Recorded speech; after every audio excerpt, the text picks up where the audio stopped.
welcome back to Mother. In the last part, Lloyd joined our party. Now we're going to Duncan's factory to launch a bottle rocket. This is actually very important to the plot, and actually, honestly, Lloyd's the only mandatory party member because of this, because Lloyd's the only one who can fire a bottle rocket. But firing the bottle rocket will actually destroy a boulder that's blocking the path to the next town, and by extension, the train station. Oh, nice. Okay. Honestly, okay, so there's the Union train station, and on one side of it, the bridge is out, and the other side, there's a boulder blocking it. So you gotta get there somehow. It makes sense that you would need Lloyd's bottle. Well, I mean, either way, that means that the train can't run at all at the moment. Yeah, that as well. Question, so, the destruction of the boulder when bottle rocket, is that an unintended consequence of shooting the bottle rocket? I believe... No, there's a line in here where Lloyd says, fire on the rock, aim on the rock or something. Yes. I guess they just wanted a specific target, and that happened to be useful. Okay, so it's not like they knew that they were going to the next city. Well, you kind of cut out there, Kari, but... It's not like they knew that they were going to access the next city over. I don't really know the details on that. Regardless, though, it gives them the ability to move on, so hooray. Mm-hmm. Okay. I mean, you know, it's just,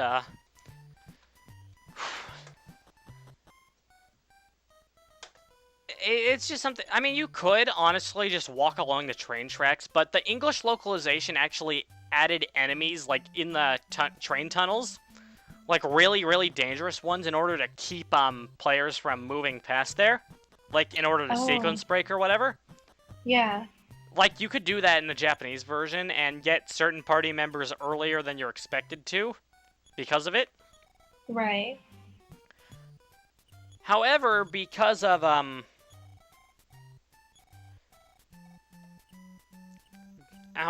but yeah, that Nintendo of America realized that and tried their absolute best to keep you from doing that by putting in ridiculously strong enemies. That makes sense. So it's kind of like a fence or something, but offensive enemies that are really difficult to defeat. Offensive enemies in place of a fence. Ha ha ha ha. All right. Oh, aren't you hilarious? Let's talk about Duncan's factory a little bit, because that's where we're going next. Okay. Knock, and it shall be opened unto you. True to its name, this factory belongs to Mr. Duncan, and it should hardly take you 30 minutes to reach it. Even with your feet not yet accustomed to rocky areas, if you bear left from the point where the railroad track is closed off by boulders, then proceed along the cliffs. All at once, the towering sight of an enormous building with a modern exterior will meet your eyes. Few have correct knowledge of just what in the world is produced at this huge factory, which underwent a full-scale reconstruction 5 years back. Of course, anyone can easily guess that they're making the most up-and-coming arms and weapons, but even if you give listening to what the townsfolk have to say about it a shot, it won't seem to leave the territory of mere hearsay. Incidentally, if you visit here on a holiday, you'll need an official pass. A certain terrorist organization is said to have been involved in forgery in order to gain entry to the factory, and since forged passes past their expiration date have been known to be dropped on occasion, take care you don't mistake one for the real thing. Actually, with your brute strength being where it's at already, you might not need a pass. Alright. We'll get into that a little bit later. I mean, when we actually enter Duncan's factory. How much longer is this going to take? It's going to take about 3 minutes before we get there. Okay. Coming up there. Yeah, I'm in the preparatory phases and getting excited. How does it feel to be commentating over an RPG again? It's definitely different. I forget how much concentration it takes because not only do I have to pay attention to what's going on in the game, put pieces together, listen to what you're saying and in terms of exposition and explanations and stuff, and then come up with my own things to say. It's really hard to do all that at once while still paying attention to what's going on in the game and reading the dialogue and stuff. The Pokemon commentary wasn't that much like that, but it had moments of it as Right. well. Not It to wasn't- mention, you weren't wasn't even as there much. for all the parts for that as well, so... Yeah. Like, the only person who was in every single part of that commentary was me, and that's because I kind of need to be there. Yeah, you do. For sure. So what kind of stuff are you doing to prepare to go to the place we're going next, Duncan's place? We're just healing up and buying healing items. It's basically a dungeon. Perfect. Yeah, you definitely want to prepare for going to some place like that. You definitely want to prepare for trouble and make it oh, right, this isn't Pokemon. That's the bouldering question, by the way. Alright. Okay, we're gonna fight a Lil Saucer. Saucer A and Saucer B. Because there's two of them. Yep. Still, Lil Saucer. Don't they look Lil cute? They are. It's like, How can a saucer look cute, though? It's weird. because it's little. I'll say anything little is cute, but I bet you can find counter examples to that one. A mouse. A real mouse. Oh my gosh. Did you ever go to a pet store and see those little micro hamsters? I don't know what they were called, but they were like little tiny hamsters, and they were so cute. They weren't babies. I never really went to much of a pet store much, actually, because, it's just, yeah, I have 2 cats, okay? And 1 goldfish that is still alive after a long time. You change its water. I pour in some fresh water every once in a while. That's the best I do. Anyway, but the point is, so the first cat was, okay, so, I kind of got it from, like, a owner who, couldn't take care of it as a kitten. The second one, oh, here's Duncan's factory. There it is. Now let's Very talk to this sterile dog looking. first. That's right, we're talking to a dog. Do you have to use PSI? No, we can just talk. Yeah. I don't know Oh. why I'm stopping here, I just am. This factory is Mr. Duncan's private property. Let's see your pass. I think it's in Lloyd's inventory. Oh, there it is. This pass is Excellent. expired. You must have stolen it. Suspicious creature. Look at me in the eye. And He moonwalks. I was like, is he just getting out of the way so you can... He breaks down no, before he fights you. He is. That was so funny. Anyway, Maybe he okay. was getting himself pumped. The second cat was actually, like, the baby of, a relative's, cat of ours. Yeah. A relative of ours had a cat who had babies, and we got one of their kittens. As for the goldfish, we got that at a festival, and festival fish are known for dying almost immediately, but this one, like, I got 5, 1 died immediately, the other 3 of them lasted for, like, a good 8 years or so, and this one, the one that's left, is still alive and healthy. That's incredible. Keep in mind, Yeah. if goldfish are taken care of properly, they can live to be about 31. Oh, yeah. Anyway, Duncan's factory. I hate this place. I'm looking at a guide here just so I know the exact direction to go because it's such a maze. And yeah, and it all looks the same, too. Like, I don't feel like there are very markers to, Yeah, like, indicate where you are, you know? and I only just now remembered to drop the breadcrumbs. Should have done Oh, that when I smart. first walked in. So, How come I can't see any breadcrumbs behind you? it doesn't matter if you can see them or not. And by the way, you can't see them, so they're not true. visible. Oh, true. So it's not like an actual trail. It's not an actual trail of crumbs, it's just a way to warp back to a specific spot that you Gotcha. marked. There's which means there's also infinite crumbs as far as I'm aware. That's nice. It's like in That makes more sense too. It's like in Pokemon, there's an escape rope that'll let you leave like a dungeon or cave in like immediately. Mm-hmm. Or I believe, I see. yeah, there's all kinds of stuff like that in various games. Oh, right at the door, but I didn't care. So the enemies here are really tough, by the way. Like, honestly, this took a lot longer to do than what it looks like because... Aim on the rock. Okay, 1, 2, 3, fire! Maybe the enemies are tough because this is an important plot point. Yeah, but, I mean, there's like, I don't know, there's robots. Let's skip the backtracking. Yeah. I was originally going to cut the part off here, but, you know, merging. Deep in the inner area of this vast and complex factory's top floor is a rocket launching room. Why there are rocket launching pads standing in a row here is up to your unhampered imagination. Your objective for the time being is to get your machine-crazy friend to lend a hand and aim a rocket at the boulders to launch it. When I say that, well, I say that, but like you, he's still young. His hand quivers at the sight of elaborate mechanism he's never seen before, so only God knows where that rocket will end up. But it lands where it's supposed to land, so that's good. Good. Also, Yeah, worth noting, Lloyd is level 1 right, or he was when we first got him. Every partner you get, except for Teddy, who we get, like, near the end of the game, is level 1 when you get them, so you actually need to, like, grind them up, but when, you first get them in the party, so that they'll be strong enough to help you in fights later on. This game is full of so much grinding, and the final part of the game, like, they were so tired of working on it, that the final area wasn't even play-tested, so the enemies are ridiculously strong in the final area. Okay. Yeah, especially, I guess, given that there are multiple characters that you'll need to level up, that definitely does equal to a lot more grinding than it. Yeah, there's a lot of... one character. It's part of the reason why this game's so frustrating. Yeah, I can see why. Honestly, I don't look forward to playing this unless I plan on playing the other 2 games, like, almost immediately after it.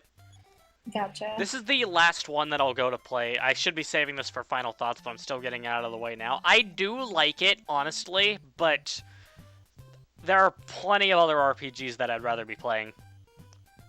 To be fair, though, I don't think any RPG on the NES has really aged very well to begin with, so... Mm-hmm. Like, I mean, the original Final Fantasy, where just there's absolutely no direction whatsoever, it seems. And just sometimes things just flat out don't work. Okay. And do you mostly think that this is good as an intro? I'm sorry? You Do you cut mostly out. just think this is good as an introduction to the series? To the Mother series? Yes. Yes, it can work as a good introduction to the Mother series. In fact, I recommend you play it first, even if it's so hard. Simply because, even though Mother 2 and Mother 3 can stand on their own, especially Mother 2 standing on its own, it's just, I don't know, it's just playing this Mother 2 before playing this game will ruin some plot-related stuff for you. Okay. Like, it doesn't mean much in the grand scheme of things, but I feel like there's a bit of shock value that'll be taken away from it. And where are we right now in the game?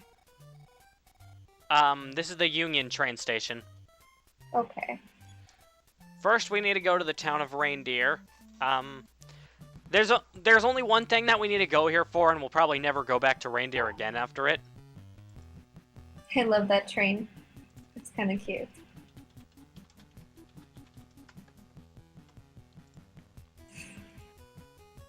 I really love the theme that plays when you're going on the train. It's called the Paradise Line. It's nice. It sounds like an adventure theme. Is this where, if you're playing the Japanese version, you would be able to walk through without encountering a lot of high-powered monsters? In the Japanese version, you would be able to walk through, but when you're on the train, you don't have to worry about that in the slightest. Yeah, and you go a lot faster. Look at that.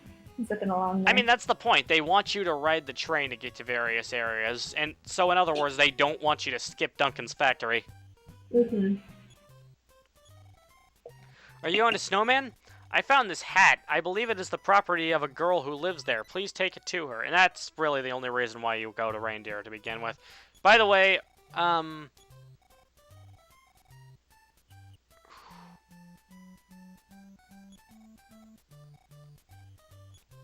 Oh, yeah, Reindeer is the only town that didn't have its name changed in the localization. Oh, so it's still called Reindeer. Okay.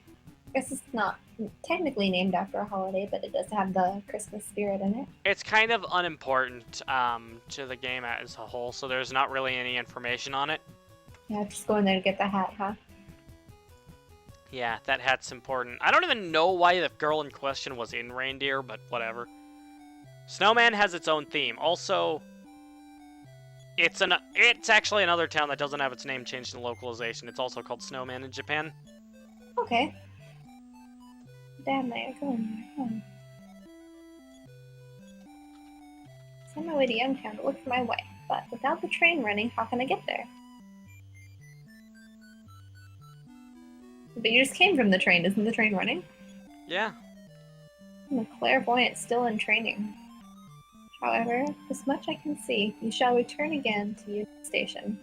Though I'm not completely sure. Yeah, we'll return to the Union Station again later on. I can confirm that. Yeah. I do not know why I'm going this way. There is absolutely no reason to. I really like the gold trees. I like the contrast against the white snow. What do you think of Snowman's theme, by the way? It's so nice. It's so peaceful and happy and whatnot. It really is. I have to agree with you on that. The enemies here are also pretty dang dangerous.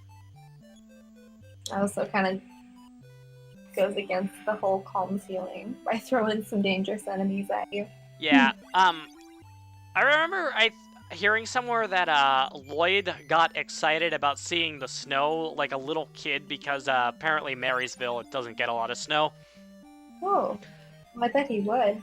Yeah, if you're not used to seeing that, it's super exciting. I don't think that's in the Mother Encyclopedia, so I don't remember where I read that. But we'll just say it's canon to go with to expand upon the narrative. Well, I don't see why not. I mean, since this game won't really do much narrative to begin with, as you can see, Right. See, that girl looks like Marcy. She does. Well, hair especially. Look at that. In addition to the glasses, and also just the Yes. fact that when anyone walks, they look like a Peanuts character. Just their walk cycle in general. They do. From the side. Especially when they're walking. Yeah, I was just about to say from the side. Like, this is an observation that I had made on my own. Just like when I actually noticed it when I was recording for this playthrough. But I mean, very recently, Some Call Me Johnny, a reviewer I like to watch, reviewed this game, and he pointed that out too. So I'm glad I'm not the only one who's noticed this. Yeah, it definitely has that Peanuts feel to it. Anyway, Snowman. What say we warm our frozen feet? One of a chain. That sounds nice. One of a chain of small grocery stores. The name Jack is on the sign, but Jack isn't exactly there. A middle-aged widow who lost her husband in the war runs it by herself. I think... Sorry, I keep yawning. I think that's... Try not to fall asleep. You think what? I think that's all it says, actually. Yeah, that's all I can find on Snowman. You wanna stay the night? Oh, no. That's quite expensive, too. $250. Mayonnaise. You've been to the ghost house, and how do you pronounce that? Spokane? Spokane, yeah. That's a town we need to go to later on. That one should be fun. It's probably... Halloween town. I wouldn't be surprised if it was named after Spokane in Oregon. Or Washington. Is Spokane in Oregon? It's the Spokane, Washington. It's Yeah, pronounced Spokane. Yeah, and Yeah, it's spelled, it looks like Spokane. I know it's around there, and... Yeah. Yeah, I think this is supposed to actually be Spokane. Like, it's supposed to be a parody of Spokane, maybe? Okay, Spokane. That makes sense. I see the connection now. I mean, it's just one extra letter, honestly. Let me look it up, actually. Yeah. I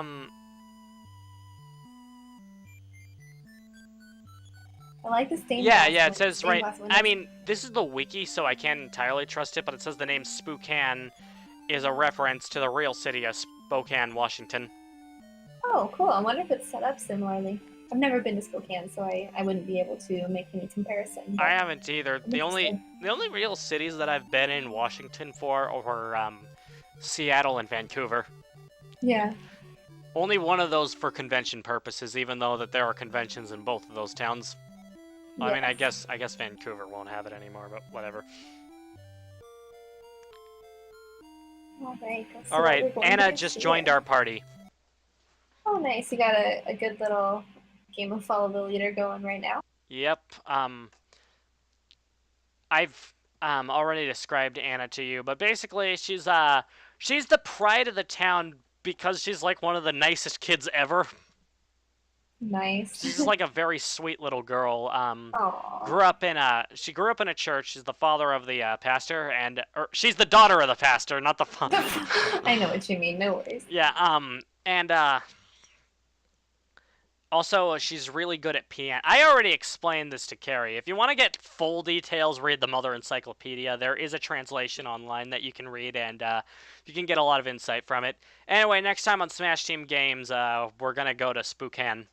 All right. Halloween Town, friends. It's actually called Halloween in the Japanese version. Oh, no surprise there. I think you were expecting that. Yeah, just a bit.